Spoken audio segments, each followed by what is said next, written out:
ಶೋಕಿಗಾಗಿ ಕಳ್ಳತನವನ್ನೇ ತಮ್ಮ ವೃತ್ತಿ ಮಾಡಿಕೊಂಡಿದ್ರು ಕೆಲವು ಕಿಲಾಡಿಗಳು. ಅವರ ಹೆಡೆಮುರಿಯನ್ನ ಪೊಲೀಸರಿಗೆ ಕಟ್ಟಿದ್ದಾರೆ.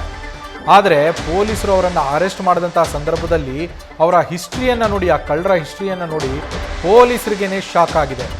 ಇವರುಗಳು ಒಂದಲ್ಲ ಎರಡಲ್ಲ, ಬರೋಬ್ಬರಿ 38 ಕಳ್ಳತನ ಕೇಸ್ಗಳಲ್ಲಿ ಕಂಬಿ ಎಣಿಸಿ ಹೊರಗಡೆ ಬಂದಿದ್ರಂತೆ ಈ ಐನಾತಿಗಳು. ಆದರೆ ಮತ್ತೆ ಇವಾಗ 8 ಕಳ್ಳತನ ಪ್ರಕರಣಗಳಲ್ಲಿ ಜೈಲ್ ಪಾಲಾಗಿದ್ದಾರೆ. ಇಬ್ಬರು ಖದೀಮರು. ಮಂಡ್ಯ ಜಿಲ್ಲೆ ಕಿರಗಾವಲು ಪೊಲೀಸರಿಂದ ಸದ್ಯ ಆರೋಪಿಗಳನ್ನು ಅರೆಸ್ಟ್ ಮಾಡಲಾಗಿದೆ. ಒಂದು ಕಡೆ ದೃಶ್ಯಗಳಲ್ಲಿ ಗಮನಿಸ್ತಾ ಇದ್ದೀರಾ ಇಬ್ಬರು ಆರೋಪಿಗಳನ್ನು, ಮತ್ತೊಂದು ಕಡೆ ಪೊಲೀಸರು ಅವರಿಂದ ವಶಪಡಿಸಿಕೊಂಡಂತಹ ಚಿನ್ನಾಭರಣ ವಸ್ತುಗಳನ್ನು ಗಮನಿಸ್ತಾ ಇದ್ದೀರಾ. ಈ ಇಬ್ಬರು ಐನಾತಿಗಳೇ ಅವರು. 38 ಕಳ್ಳತನ ಪ್ರಕರಣಗಳಲ್ಲಿ ಈಗಾಗಲೇ ಅರೆಸ್ಟ್ ಆಗಿ ಜೈಲಿಗೆ ಹೋಗಿ ವಾಪಸ್ ಹೊರಗಡೆ ಬಂದ ಮೇಲೆ ಮತ್ತೇನು ಸುಧಾರಿಸಿಲ್ಲ ಇವರು. ಮತ್ತೆ ಕಳ್ಳತನಗಳನ್ನೇ ಮಾಡ್ತಾ ಇದ್ರು. ಈಗ ಸದ್ಯ ಮತ್ತೆ 8 ಕೇಸ್ಗಳಲ್ಲಿ ಇವರನ್ನ ಅರೆಸ್ಟ್ ಮಾಡಿದ್ದು ಒಂದು ಕೇಸು, ಅದಾದಮೇಲೆ ಮತ್ತೆ ಇವ್ರ ಮೇಲಿರುವ ಬೇರೆ 8 ಕೇಸ್ಗಳು ಕೂಡ ಬಯಲಾಗಿದೆ. ಅದಲ್ಲದೆ ವಿಚಾರಣೆ ಮಾಡುವಂಥ ಸಂದರ್ಭದಲ್ಲಿ ಇನ್ನೂ 38 ಕೇಸ್ ಬೇರೆ ಇದ್ವು ಅನ್ನೋದು ಕೂಡ ಗೊತ್ತಾಗಿದೆ ಪೊಲೀಸರಿಗೆ.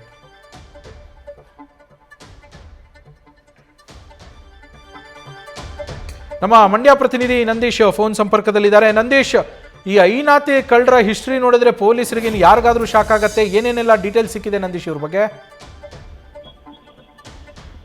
ಖಂಡಿತ ನವೀನ್, ಏನು ಈ ಆರೋಪಿಗಳಿದ್ದಾರೆ, ಕಳ್ಳತನ ಆರೋಪಿ ಸದ್ದಾಂ ಹುಸೇನ್ ಹಾಗೆ ಸೈಯದ್ ಅಯ್ಯೂಬ್, ಇವರು ಮೂಲತಃ ಬಂದು ಮೈಸೂರಿನ ನಿವಾಸಿಗಳಾಗಿರುವಂತದ್ದು. ಅಂದ್ರೆ ಈ ಹಿಂದೆ ಅವರು 38 ಕಳ್ಳತನ ಅಂದ್ರೆ ಸರಗಳ್ಳತನ ಆಗಿರ್ಬೋದು ಮತ್ತೆ ಮನೆಗಳ್ಳತನವನ್ನ ಮಾಡಿ ಜೈಲು ಸೇರಿದ್ರು. ಚಾಮರಾಜನಗರ ಜೈಲಿನಲ್ಲಿದ್ದಂತಹ ಅವರು ವಾಪಸ್ ಜೈಲಿನಿಂದ ಜಾಮೀನಿನ ಮೇಡಲೇ ಬಿಡುಗಡೆ ಆಗಿರುವಂತದ್ದು. ಅದಾದ ಬಳಿಕವೂ ಕೂಡ ತನ್ನ ಕೈ ಚಳಕವನ್ನ ಅವರು ಬಿಟ್ಟಿಲ್ಲ.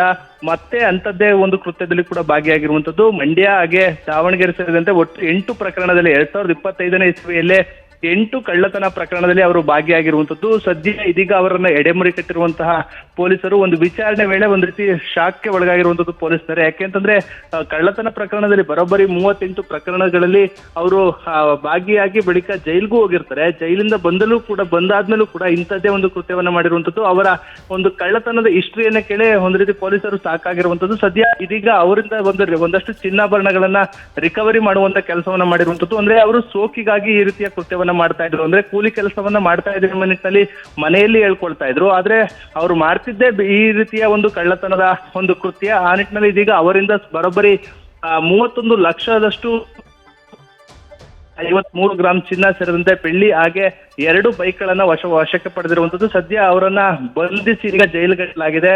ಅವರ ಕಳ್ಳತನ ಒಂದು ನಿಜ ರೀತಿ ಪೊಲೀಸ್ ಇಲಾಖೆಗೆ ಒಂದು ರೀತಿ ಅಚ್ಚರಿಯಾಗಿ ಇದೆ ಅಂತಾನೆ ಹೇಳ್ಬೋದು ನವೀನ್. Thank you Nandeesh ಡೀಟೇಲ್ಸ್ಗೆ.